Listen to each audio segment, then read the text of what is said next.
नमस्कार दोस्तों, जीडीपीएल टीम आप सभी का वेलकम करती है। और जिन्होंने हमारे यूट्यूब चैनल को सब्सक्राइब नहीं किया है वो अधिक से अधिक वीडियो का लाभ उठाने के लिए हमारे चैनल को सब्सक्राइब करना ना भूलें। आज की इस वीडियो में हमने इम्पोर्टेंट टॉपिक चुना है सर्वोच्च न्यायालय, और इसके बारे में अधिकतर जो भी एग्जाम्स होती है उनमें कुछ ना कुछ सवाल पूछे जाते हैं, तो इसके बारे में कुछ हम लोग बताएंगे आपको, जो कि एग्जाम्स में काफी सारे ऐसे क्वेश्चन है जो आ चुके हैं और काफी आने की संभावना है, तो उनके बारे में डिस्कस करते हैं दोस्तों। तो इस वीडियो को बड़े ध्यान से देखना होगा। अगर ये पसंद आता है तो आप इसे लाइक करना ना भूलें और ज्यादा से ज्यादा स्टूडेंट्स के पास, अपने दोस्तों के पास शेयर करना ना भूलें, ताकि ज्यादा से ज्यादा कॉम्पिटेटिव स्टूडेंट्स इसका लाभ उठा सके और उन्हें जानकारी प्राप्त हो सके। तो सबसे पहले बात करते हैं सर्वोच्च न्यायालय की नींव की, सर्वोच्च न्यायालय की नींव कैसे पड़ी। तो हम लोग बात करते हैं, देखो, संविधान तथा भारत के संघात्मक ढांचे की अभिरक्षा का कार्य भारत में सर्वोच्च न्यायालय करता है। ये बात तो आपको ध्यान में होनी चाहिए, और काफी बार इस तरह का सवाल भी बनकर के आए हैं। बात करें, सर्वोच्च न्यायालय के क्षेत्राधिकार का विस्तार संपूर्ण देश में है, जबकि उच्च न्यायालयों का क्षेत्राधिकार किसी विशेष राज्य अथवा संबंध केंद्र शासित प्रदेश की क्षेत्रीय सीमाओं में ही संकुचित रहता है। इस बात का ध्यान रखना। अब बात करें कि भारत में सर्वप्रथम सर्वोच्च न्यायालय की स्थापना की बात करें तो एपेक्स कोर्ट की स्थापना 1773 ईस्वी के रेगुलेटिंग एक्ट के तहत कलकत्ता में की गई थी।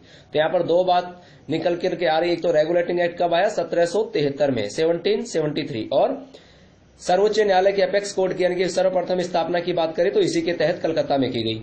और मुख्य न्यायाधीश, एक मुख्य न्यायाधीश एलिजाह इम्प्रे व 3 अन्य न्यायाधीश होते थे उस वक्त। उसके बाद 1935 के भारत शासन अधिनियम के तहत इसका नाम संघीय न्यायालय कर दिया गया। किस अधिनियम के तहत? 1935 के अधिनियम के तहत इसका नाम क्या कर दिया गया? संघीय न्यायालय कर दिया गया। वह 1935 में मुख्य न्यायाधीश सर मोरिस वायर को बनाया गया था। इस बात का भी आपको ध्यान रखना है। भारत का उच्चतम या सर्वोच्च न्यायालय भारत का शीर्ष न्यायिक प्राधिकरण है, जिसे भारतीय संविधान के भाग 5 के तहत स्थापित किया गया है। कौन से भाग के तहत? भाग 5। भारत के उच्चतम न्यायालय का उद्घाटन 28 जनवरी 1950 को किया गया। उच्चतम न्यायालय ने 1958 तक संसद भवन के चैम्बर ऑफ प्रिंसेस में अपनी बैठकों को जारी रखा। तो ये दोनों बात इंपोर्टेंट है। संविधान के अनुच्छेद 124 से 147 तक उच्चतम न्यायालय से संबंधित उपबंध है। सर्वोच्च न्यायालय के गठन का प्रावधान अनुच्छेद 124 में निहित है। अब बात करें इसके संगठन को लेकर तो उच्चतम न्यायालय के न्यायाधीशों की संख्या निर्धारित करने की शक्ति संसद के पास होती है। वर्तमान में उच्चतम न्यायालय में एक मुख्य न्यायाधीश तथा 30 अन्य न्यायाधीश होते हैं। ये बहुत इंपॉर्टेंट बात है। उच्चतम न्यायालय में मूलतः मुख्य न्यायाधीश सहित न्यायाधीशों की संख्या पहले 8 थी। जैसे बात करें तो 1956 में उच्चतम न्यायालय मूलतः मुख्य न्यायाधीश सहित न्यायाधीशों की संख्या 8 थी, और बात करें तो 1956 में उच्चतम न्यायालय के न्यायाधीशों की संख्या 11, 1960 में से 14, 1977 में 18 था, 1986 में से 26 हो गई थी।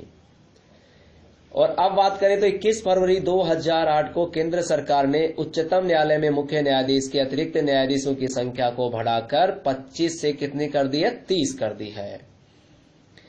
और अगर बात करें कि सर्वोच्च न्यायालय या उच्चतम न्यायालय का न्यायाधीश कौन बन सकता है, तो सबसे पहले इंपॉर्टेंट बात तो यह कि वो भारत का नागरिक होना चाहिए और राष्ट्रपति की दृष्टि में पारंगत विधिवेता हो, और इंपोर्टेंट किसी एक उच्च न्यायालय अथवा 2 या 2 से अधिक उच्च न्यायालय में कम से कम 5 वर्षों तक न्यायाधीश के रूप में कार्य कर चुका हो, अथवा वह कम से कम 10 वर्ष तक किसी एक उच्च न्यायालय में या 2 से अधिक उच्च न्यायालयों में अधिवक्ता रह चुका हो। तो ये इंपॉर्टेंट बातें थी।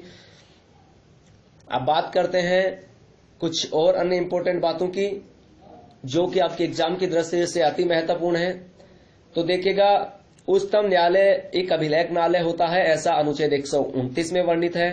सर्वोच्च न्यायालय की प्रथम महिला न्यायाधीश की बात करें तो फातिमा बीबी थी। उच्च न्यायालय की प्रथम महिला मुख्य न्यायाधीश की बात करें तो लीला सेठ बनी। अन्ना चंडी भारत की प्रथम महिला न्यायाधीश थी, जो जिला न्यायाधीश के रूप में 1937 में बनी। बहुत इंपॉर्टेंट बात है। भारत के राज्य क्षेत्र के सभी सिविल और न्यायिक प्राधिकारी उच्चतम न्यायालय की सहायता में कार्य करते हैं, ऐसा अनुच्छेद 144 में वर्णित है। वर्तमान में उच्चतम न्यायालय नई दिल्ली में अवस्थित है। संविधान के अनुच्छेद 130 में वर्णित है कि उच्चतम न्यायालय दिल्ली में अथवा ऐसे अन्य स्थानों पर अधिविष्ट होगा जिन्हें भारत का मुख्य न्यायाधीश राष्ट्रपति के अनुमोदन से समय समय पर नियत करे। उच्चतम न्यायालय अपना प्रत्येक निर्णय खुले न्यायालय में सुनाएगा, अन्यथा नहीं, ऐसा अनुच्छेद 145 भाग 4 में उल्लेखित है। उच्चतम न्यायालय के अधिकारियों और सेवकों की नियुक्तियां भारत के मुख्य न्यायाधीश है उस न्यायालय के ऐसे न्यायाधीश या अधिकार दी की जाएगी जिसे वह निर्दिष्ट करे, ऐसा अनुच्छेद 146(1) में है। और उच्चतम न्यायालय के अलावा अगर भारत में अन्य न्यायिक केंद्र की बात करें तो लोक अदालत, न्यायपूर्ति पीएन भगवती के प्रयास से 6 अक्टूबर 1985 को दिल्ली में पहली बार लोक अदालत का आयोजन न्यायिक निर्णय में विलंब स्थिति को समाप्त करने के लिए किया गया। परिवार न्यायालय सर्वप्रथम जयपुर में 1985 में स्थापना। और सच्चल न्यायालय तो मोबाइल कोर्ट हरियाणा के मेवात जिले में अगस्त 2007 में सर्वप्रथम भारत के तत्कालीन मुख्य न्यायाधीश के.जी. बालकृष्णन द्वारा। ग्राम न्यायालय 2 अक्टूबर 2009 को सर्वप्रथम मध्य प्रदेश के भोपाल जिले की बैरसिया जनपद पंचायत में शुरू किया गया था। राजस्थान में सर्वप्रथम 27 नवंबर 2010 को बस्सी जयपुर में आरंभ किया गया। संध्याकालीन न्याय में देरी को कम करने के लिए सर्वप्रथम गुजरात राज्य में 14 नवंबर 2006 को इसकी शुरुआत की गई। फास्ट ट्रैक न्यायालय लंबित मुकदमों के शीघ्र निस्तारण के लिए मार्च 2005 में शुरुआत की गई। ये अन्य इंपोर्टेंट आपके लिए इन्फॉर्मेशन थी। और अब बात करते हैं कुछ ऐसे सवाल जो अभी डिस्कस किया तो किस तरह के सवाल हमारे एग्जाम में बनकर के आते हैं और आ चुके हैं। तो पहले सवाल की बात करते हैं।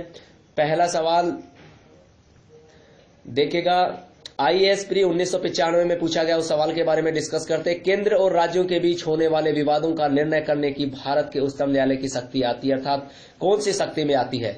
तो इसकी मूल अधिकारिता के अंतर्गत आती है। ये हमारा राइट आंसर होगा।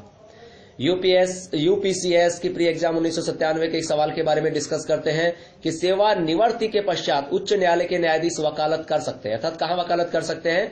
तो सर्वोच्च न्यायालय तथा अन्य उच्च न्यायालय दोनों में कर सकते हैं।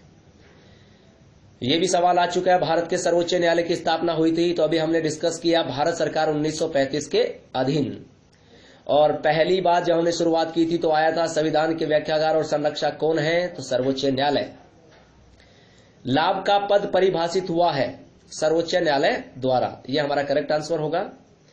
और कौन भारत के संविधान का अभिरक्षक कस्टेडियन है? पहली लाइन में डिस्कस हुआ था, एग्जाम में काफी बार आ चुका है। तो अभी हाल ही में भी CSAT जो एग्जाम होती है उसमें 2015 में CSAT में एग्जाम में एक सवाल पूछा था जिसका आंसर होगा भारत का उच्चतम न्यायालय।